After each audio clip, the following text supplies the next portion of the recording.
Guys, pernah baca statement seperti ini nggak? Mending pemimpin kafir tapi nggak korupsi daripada pilih muslim tapi korupsi, katanya guys. Terus kalau kita lihat yang di bawah ini semua anak Tuhan yang ketika korupsi kalian bungkam mulutnya gitu.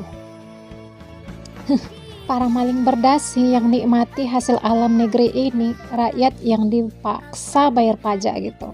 Rakyat yang dipaksa bayar pajak menuju Indonesia emas. Emasnya untuk mereka, limbahnya untuk rakyat, katanya.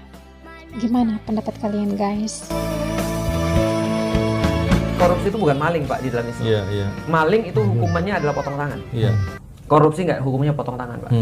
Karena kenapa? Karena merugikannya itu bisa menimbulkan perkara-perkara yang lain. Dari korupsi bisa muncul perzinahan, dari korupsi bisa muncul kemudian terorisme, Betul. Dari korupsi bisa muncul perkara-perkara kerusakan alam dan segala macam. Ini bahkan korupsi. kelaparan. Betul. Ya. Maka di dalam Al-Quran Allah katakan korup itu adalah fasad, dan fasad ini adalah kemana-mana Pak. Hasilnya kemana-mana. Maka kalau kita bilang dosanya seperti apa? Ya tadi, kalau dosa misalnya dosa sama manusia kita bisa minta maaf. Dosa sama Allah bukan kita ngecilin, tapi itu lebih mudah karena lebih mudah nyari Allah daripada nyari manusia. Tapi kalau dosa korupsi, kita nggak tahu apapun yang dia lakukan. Mungkin kalau dia balikin duitnya itu belum tentu bisa untuk menyelesaikan problem. Kasus korupsi PT Timah merugikan negara 271 triliun. Menurut gue ya ini adalah kasus yang konyol gitu ya. Gue baca di portal berita. Jadi kasusnya adalah PT Timah, perusahaan negara, punya lahan di Bangka, punya dia nih, ya kan. Terus ada tambang ilegal yang nambang timah di dalam lahannya si negara punya ini, ya. Terus udah gitu, bukannya ditindak, tapi malah yang nambang ilegal di lahannya dia jual hasil timahnya ke PT Timah itu sendiri dan dibayar lebih mahal.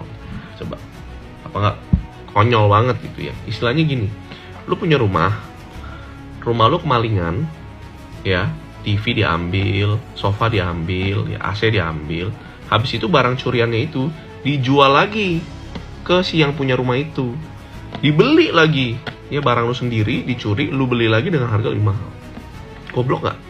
Ya kan? Koruptor harus dimiskinkan, tidak ada pilihan lain. Ini adalah hukuman yang harus diberikan. Bulan lalu ada survei CSIS terhadap lembaga-lembaga pemerintahan, dan di antara lembaga pemerintahan paling rendah kepercayaan adalah DPR, dan di atas DPR adalah KPK. Justru KPK bukan lembaga yang paling dipercaya, tapi termasuk lembaga yang paling rendah kepercayaannya. Karena menurut saya salah satu yang paling efektif terkait dengan korupsi yang mendasarkan atas keserakahan. Karena yang ditangani KPK itu korupsi yang berdasarkan keserakahan. Itu dengan memberikan hukuman yang menjerakan. Dan hukuman yang menjerakan itu bukan lokasinya, tapi miskin, dirampas seluruh asetnya. Tapi kalau sekedar dihukum yang panjang, tapi uangnya tetap menjadi miliknya, nah ketika dia sudah bebas, nah dia menikmati itu semua uangnya, hasil korupsi. Kalian setuju nggak apa yang pernah disampaikan Pak Anies Rashid Baswedan yang akan memiskinkan koruptor? Yuk kita lihat ini pendapat Pak Kamarudin Simanjuntak yang setuju apa yang disampaikan Pak Anies Rashid Baswedan. Ini dia videonya. Seperti kita dengar, kerugian negara kan 271 triliun.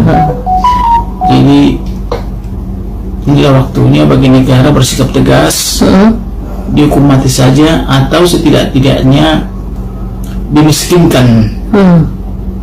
dimiskinkan, pelaku korupsinya, termasuk juga pasangannya, suami atau istrinya, orang tuanya, kakak adiknya dan ponakan-ponakannya, atau semua keluarga itu yang diduga memiliki kaitan dengan dana korupsi tersebut. Jadi jangan lagi mereka sudah korupsi masih berpesta pora. Nah, tetapi kalau kita lihat selama ini di Indonesia sudah 24 tahun itu KPK, para penyandang korupsi itu happy-happy aja tuh. Malah terkesan jaksa sama siber itu terkesan takut sama pelaku korupsi itu. Kenapa takut? Karena teman-temannya orang-orang hebat. Nih, kalau di China kan koruptor itu dihukum mati, Om. Nah, kalau Indonesia itu sendiri bagaimana dan kebijakan gimana menurut Om nih? Ya jujur ya, jadi kalau korupsi ini suatu hal yang memang sudah kita bilang di negeri kita ini cukup berjemaah ya. Yang kita dengar korupsi ini sampai sekarang nggak bisa dihilangkan ya. Dan saya rasa yang namanya korupsi ini memang nggak bakal bisa dihilangkan juga gitu ya. Tapi memang menurut saya sangat memalukan ya kalau di negeri kita ini. Apalagi kalau namanya korupsi yang sudah merugikan keuangan negara yang cukup besar atau sangat besar, lalu orangnya hanya dihukum beberapa tahun, lalu dia bebas dan bisa menikmati kekayaannya atau kekayaan bisa diwariskan ke anak-anaknya, lalu anak-anaknya bisa menikmati hasil korupsi itu. Saya rasa ini tidak pas ya.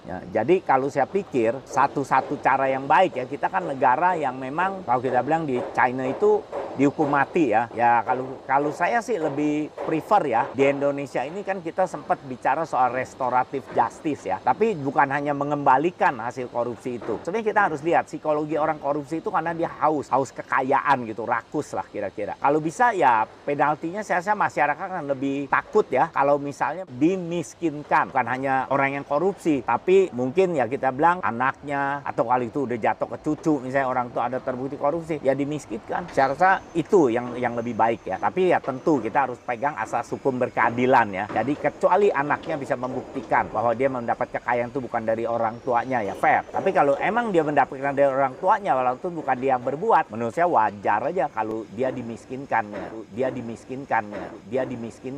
Misalnya kekayaannya disita. Kalau pikiran saya mengenai korupsi